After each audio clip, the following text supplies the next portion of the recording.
Assalamualaikum warahmatullahi wabarakatuh. Adik-adik, anak-anakku sekalian, pada kali ini kita akan mempelajari mengenai tayamum. Yang mana tayamum itu merupakan sebuah perbuatan yang menggantikan perbuatan wudhu. Artinya tayamum ini adalah salah satu cara bagaimana kita menyucikan diri dari hadas kecil dan hadas besar. Nah, tayamum ini digunakan sebagai pengganti daripada wudhu dan mandi junub, yakni hadas besar. Nah, ketika kita mau menyucikan diri dengan hadas kecil maupun hadas besar, tidak ada air. Nah, maka syariat Islam menentukan kita, mensyariatkan kita bersuci dengan cara tayamum. Nah, di dalam Al-Quran Allah telah berfirman, Allah telah menjelaskan bagaimana kita bersuci dengan cara tayamum sebagai pengganti wudhu untuk menghilangkan hadas kecil dan sebagai pengganti mandi besar ketika kita mau menghilangkan atau bersuci dari hadas besar. Firman Allah dalam surah Al-Maidah ayat 6, A'udzubillahi minasyaitonirrajim.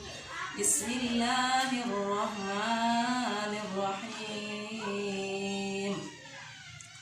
Ya ayyuhalladzina amanu iza kuntum ila sholat. Adik atau anakku sekalian, itu merupakan surah Al-Maidah ayat 6, di mana di dalamnya Allah telah menjelaskan kita, mensyariatkan, mengajarkan kita bagaimana cara kita bersuci dengan tayamum. Yang intinya pada ayat tersebut menjelaskan ketika kita dalam keadaan musafir, berperjalanan jauh, kemudian dalam musafir tersebut kita tidak menemukan air, Ustazah akan menjelaskan bagaimana tata cara kita bertayamum. Karena bertayamum ini beda tata cara pelaksanaannya. Artinya rukunnya itu berbeda dengan mandi besar maupun berwudu. Karena di sini dalam tayamum itu kita menggunakan debu, maka caranya juga berbeda. Silakan ya diperhatikan baik-baik adik-adik supaya bisa nanti dipraktikkan. Masing-masing peserta didik memperhatikan tata cara bertayamum. Perhatikan.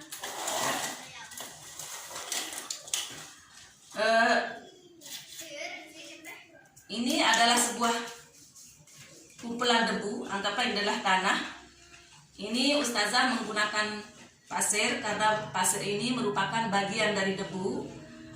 Maka cara yang pertama ketika kita mau bertayamum adalah letakkan kedua tangan kita di atas debu yang suci. Artinya debu itu tidak bercampur dengan benda yang kotor, tidak boleh bercampur dengan benda najis, harus benar-benar suci. Yang pertama perhatikan, yakni kita letakkan kedua tangan kita di atas debu yang suci. Kemudian supaya tidak terlalu banyak menempel debu itu di wajah kita, karena anggota badan yang diusap ketika kita bertayamum adalah wajah dan tangan. Maka yang pertama supaya tidak banyak menempel di wajah kita debu tersebut. Setelah kita letakkan di sini, maka kita usap sedikit. Perhatikan. Setelah itu kita usapkan di wajah kita.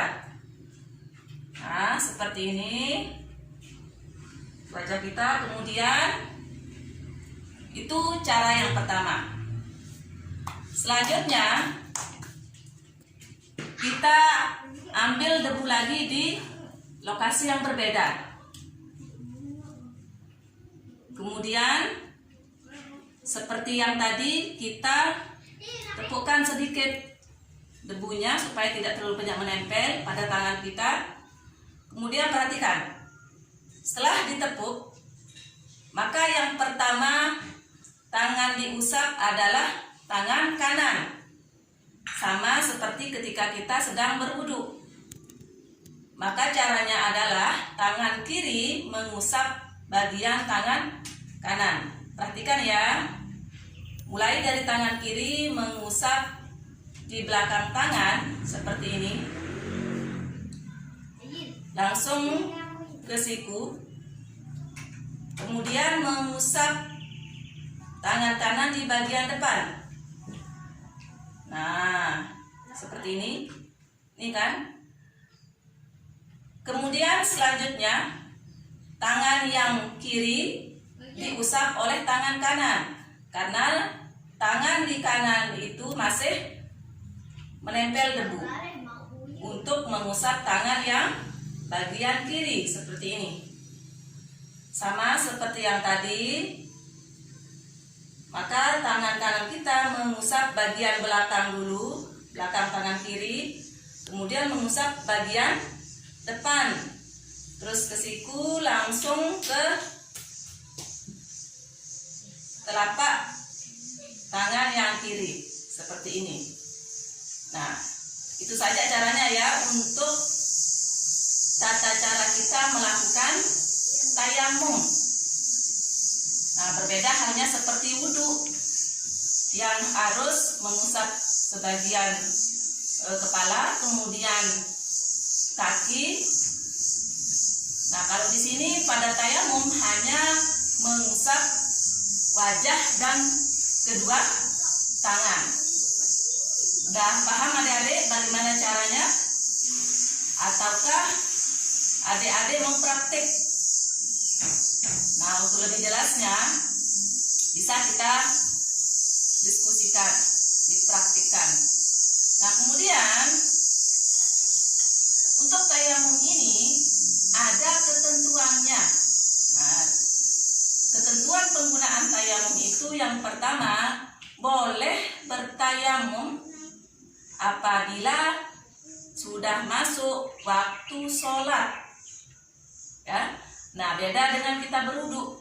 Kalau berwudu, misalnya kita berwudu sebelum 5 menit atau 10 menit sebelum masuk waktu sholat.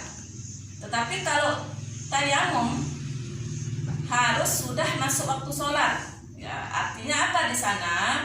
Nah, sebelum masuk waktu sholat itu, misalnya kita dalam keadaan musafir, sebelum masuk waktu sholat itu kita masih punya kesempatan untuk mencari air. Pertama tadi ya, ketentuannya ketika kita dalam keadaan musafir kemudian tidak menemukan air sampai masuk waktu sholat, maka boleh dengan cara bertayamum.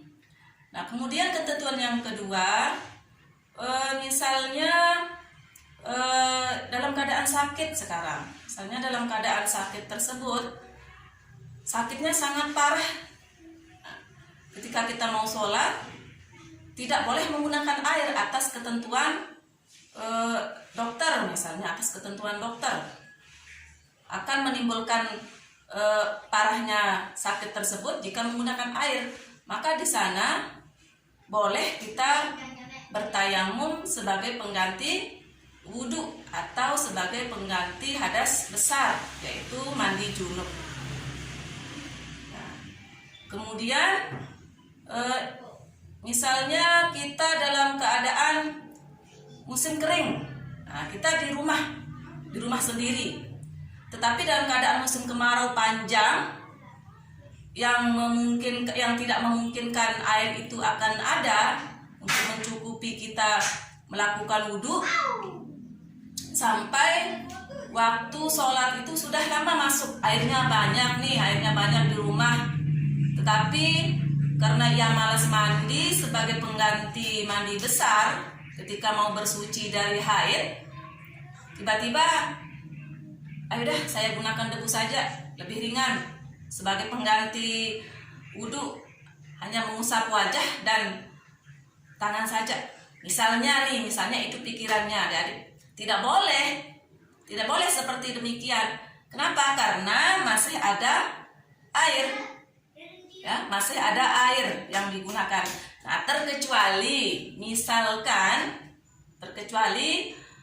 air tersebut sangat dingin, misalnya dalam cuaca yang sangat dingin, banyak air tetapi sangat dingin keadaannya, yang kira-kira akan menimbulkan kalau air itu digunakan untuk mandi besar, bersuci dari hadas besar, maka akan menimbulkan penyakit. Misalnya hal demikian akan terjadi, akan menimbulkan penyakit karena dinginnya air tersebut. Nah, maka di sana juga boleh menggunakan tayamum sebagai pengganti wudhu, sebagai pengganti wudhunya maupun sebagai pengganti hadas besar. Nah, sekarang sampai di sini dulu, kira-kira ada yang mau dipahami atau kira-kira apa lagi yang mau disampaikan sama adik-adik, keluhannya, pertanyaannya? Besok minggu depan kita akan sambung lagi ya. Kita pembahasan tentang tayamum pada pertemuan ini sampai di sini dulu. Dan mengenai praktiknya kita akan lakukan pada pertemuan selanjutnya. Nah, dari itu semoga video pembelajaran pada kali ini bisa bermanfaat, bisa berguna untuk kegiatan beribadah kita dalam kehidupan sehari-hari. Nah, demikianlah. Terima kasih atas segala perhatiannya. Wassalamualaikum warahmatullahi wabarakatuh.